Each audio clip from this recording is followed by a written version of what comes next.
اخواتي وحبايبي عاملين ايه؟ يا رب دايما تكونوا بخير وفي احسن حال. حبايب قلبي ما تنسوش تصلوا على النبي علشان خاطر نبدا الفيديو بتاعنا. ولو اول مره تشرفيني عندي في القناه ما تنسيش تعملي سبسكرايب ليا وتفعلي زر الجرس وتضغطي على كلمه الكل عشان يوصلك مني كل جديد. يا حبيبه قلب اختك يا اموره انت. بما ان البطاطا طبعا منوره في السوق ومشرفه السوق كله طبعا.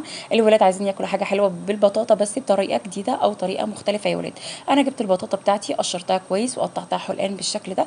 هحطها على البوتاجاز علشان خاطر تتسلق معايا زي البطاطس بالظبط. انا هسلقها زي البطاطس اللي انت بتسلقيها عادي بس انا ههريها، يعني انا زي ما تقولي كده هسلقها جامد قوي عشان لما اجي اهرسها ما يبقاش فيها حتت ناشفه. طبعا معايا كيلو من اللبن حطيته على البوتاجاز عشان خاطر يغلي. لان بحب الحاجه طبعا اللبن بالذات لازم اغليه قبل اي حاجه. ما بحبش اعمل اللبن كده زي ما هو، لا لازم اغليه الاول بعد كده استخدمه. تمام يا حبايبي.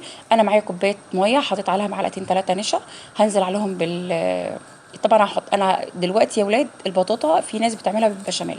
انا استبدلت البشاميل دوت هعمله مهلبيه.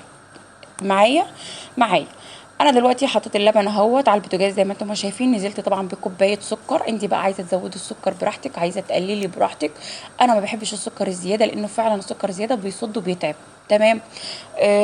كده كويس. طبعا نزلت بست بواكي فانيليا برضو عشان انتوا عايزين تزودوا الفانيليا برضو براحتكم. انا شايفه ست بواكي حلوين قوي، ريحتها كانت فايحه وواصله لاخر الشارع. انا هعمل بقى صوص الكراميل بتاعي دلوقتي برضو زياده. يعني انا صوص الكراميل او صوص التوفي ده انا عاملاه برضو زياده للوصفه بتاعت النهارده عشان تدي حلاوه اكتر. انتوا فاهميني؟ طبعا بعد السكر بتاعي مساح ووصل للمرحله اللي احنا شفناها دي، نزلت طبعا بمعلقه زبده فرن وكوبايتين لبن وسبته لغايه ما ايه بقى بالشكل الجميل اللي انتوا شايفينه ده، ريحه وطعم. وانا عايزه اقول لك اساسا الطبق ده يتاكل لوحده، مش عايز حاجه تاني. بالنسبه للبطاطا يا حبايبي بعد ما اتسلقت انا مش عارفه، معلش اعذريني عشان قطعت شلت المقطع بتاع هرس البطاطا، وزائد ان انا ضفت عليها. ركزوا معايا، ضفت على البطاطا بتاعتي وانا بهرسها كوبايه سكر بودر، وحطيت معلقتين زبده من اللي هي زبده فرن. اللهم صل على النبي. وحطيت باكو واحد بس فانيليا. خلاص وهرست كل الحاجات دي مع بعضها ونزلت بيها في الصينيه البايركس او صينيه المونيا اللي متوفر عندك اعملي فيه، مش هقول لك لا.